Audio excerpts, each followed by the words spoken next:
It's great to see you all along here today for this, very important discussion we're all having in regard to our town plan. Can I first recognise the traditional owners of the land on which we are meeting today, and say that Sunday morning on the Strand is always beautiful. Where we are today, and I think it's probably been done on purpose, we're looking at the only high-rise building on the Strand. What's the history of that high-rise building? It was approved in the late 60s and actually, built by about 1972.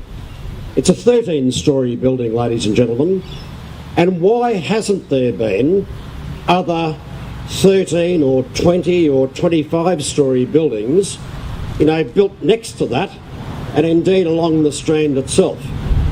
And there's a very clear reason for that, ladies and gentlemen. As the former mayor of this city, during the 80s, the council looked very carefully at two areas. One was the preservation of our Strand in regard to its heights, the height of buildings. And we said to ourselves, why do we need to be another Gold Coast? Why indeed do we need to be another Cairns with 8 or 9-storey buildings? Why can't we be a community with 3-storey buildings being the actual limitation of the height that we require for a family precinct? And ladies and gentlemen, as you and I know, right the way along the Strand, it's a family precinct. Cathy O'Toole described many of the things that we can do on the Strand as families, as couples with children and others, and I'll come back to that in a moment. But in the early 80s, ladies and gentlemen, the council did 2 development control plans, and that was the mechanism introduced in those days, where you could actually control development, not stop development, but control development. And the first 2 development control plans applied to the Strand with a 3-storey limitation. That stands here today, ladies and gentlemen. And can I ask you all, why should we amend that plan now? We have a quality precinct like nowhere else in Australia. The second development control plan we brought in those days when we had no heritage laws in Queensland, and they weren't introduced until the early 90s. And the second development control plan was in Flinders Street East. And in Flinders Street East, we brought in a 2-storey limitation because that's the only way we could protect the buildings that have been protected in Flinders Street East, the buildings of the 1800s, early 1900s, that show the history and the heritage of Townsville. Ladies and gentlemen, it's 30 years ago since we brought in that 3-storey limitation. It is a family precinct. What's happened in that period of 30 years? Well, in the late 90s, the government of the day and the council of the day agreed that there needed to be a number of necessary changes made in the Strand. And first and foremost, ladies and gentlemen, is that the Strand is subject to cyclonic winds, it's subject to monsoonal gales, it's subject to sea rises, and it's subject to, of course, tidal influence. And we have been very lucky here in Townsville in 1971 with Cyclone Althea that ripped asunder the many houses right across Townsville, including Pallaranda, the Strand and Magnetic Island, that we had a low tide. And in 1971, in December 1971, if we didn't have a low tide, if we had had a high tide, we would have had a tidal inundation. And that would have done a lot of destruction to the Strand. But what we did see, ladies and gentlemen, only in January of 1998, was the ferocity of a cyclone and very, very heavy rain. I think it was something like 600 millimetres of rain, the great flood of 1998 in January, where we saw erosion like we'd never seen it before. And the erosion actually came right the way through to where the Strand bitumen road was, eroding the road, and where was it heading? For those of you who were around in those days, it was heading for the Travelodge. And that's the real concern we have here in regard to the destruction of buildings and the safety of people in this area. Ladies and gentlemen, the government of the day and the Townsville City Council, I think quite wisely, invested $35 million in the development of the Strand that we see today.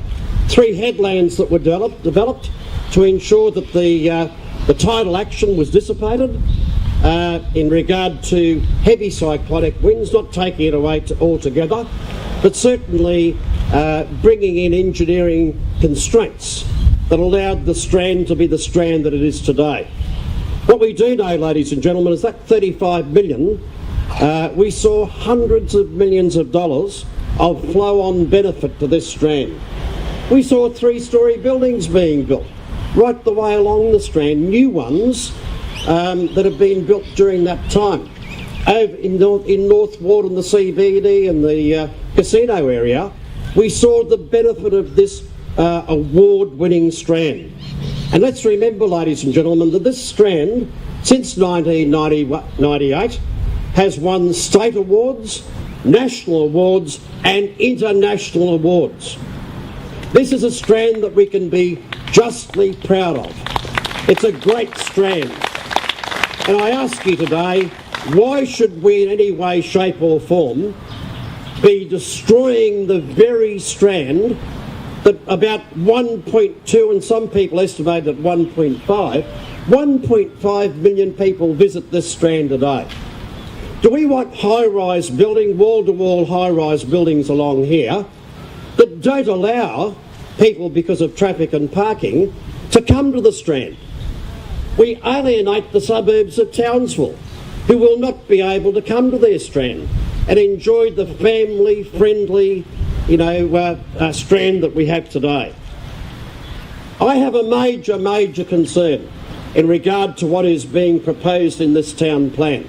And I'd like to first of all recognise Councillor Ray Gartrell and Councillor Colleen Doyle, and I think Les Walker is here with us as well. Congratulations to the 3 of you for having the guts to be here today.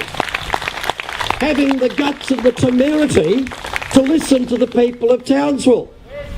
Where are the other 8? We heard that our Mayor, Councillor Jenny Hill, is away overseas on work. But can I say to you, where is the ward councillor, the divisional councillor here? Where's the other councillors who should be listening to what we're saying? Because I tell you what, between now and the 25th of November, or thereabouts when this town plan submissions close, they'll be hearing from us. And they'll be hearing from us in regard to our major concerns. Because what's being proposed for the Strand? There are 2 components to the town plan that in regard to the Strand that I am extraordinarily concerned about. Number 1 is that developments are code accessible or as of right. In other words, a developer puts an application in and it doesn't have to go to the councillors. It is looked at by the staff, the town planning and engineering and other staff, and if it meets the requirements of the code, which are technical requirements of the code, that is as of right. Doesn't go to the elected members. Any of these blocks along here, can be converted to a 5-storey development. The council is proposing that the height of buildings, of course, be increased from 3 to 5 storeys as of right. Now, one thing that is not present there is the public has no right to object. As of right buildings, they're not advertised. People don't get the right to object to that 3 to 5 storeys because the council in its wisdom is saying that they will be as of right. They're code accessible. And if you want 3 storeys to apply here, we want to tell the council and inform the council that it should only be 3 storeys as it is, not 5 storeys. There needs to be a height limitation. But ladies and gentlemen, the less than transparent part of this proposed town plan is in the area, and this is the most dangerous area. And this is the second component, is in the impact assessable area, where developers apply to the council, the public have a right to object, the planners then make a recommendation to the elected body, and whether the elected body, the 11 councillors, say yes or no to that application, it can then go to the Planning Court of Queensland and be successful at the Planning Court. Now that means, ladies and gentlemen, that we're not just looking here at 5 stories as the limit. In actual fact, in the impact assessable area, there is no limit. There is no limit at all. And I think to some extent this is a bit of a con job. Why isn't it being transparently discussed out there that in fact the biggest danger in this proposed plan and in the impact assessable area is that someone can ask for a 25-storey building. Someone can ask for a 35-storey building. And if the planners say that there are no technical reasons why that should not go ahead, and even if the elected members of the day, and it's not going to be the same elected members over a period of time, it may well change, but even if the elected members of the day say no to it, that can then be rejected by the council. It goes to the planning court, and the planning court agrees with the town planner, who says that it should go ahead. And ladies and gentlemen, in my 16 years in local government, that can often be the case. Not only here in Townsville, but right the way through our local government system in Queensland. So what we can end up with is not a 5-storey limit. With the 5-storey limit is only in that code assessable area. We can in fact have wall-to-wall high-rise. Now don't be conned by those minority of business people or developers who are going to say to this group here, who are objecting to the height, no restriction on the height on the Strand, that we're anti-development. Don't be conned by these people who have an objection to something and you're anti-development. Ladies and gentlemen, high-rise can be put in so many parts of Townsville, right the way through the CBD, right the way through the casino area, right the way through, Palmer Street and other areas. There is ample area. And in this town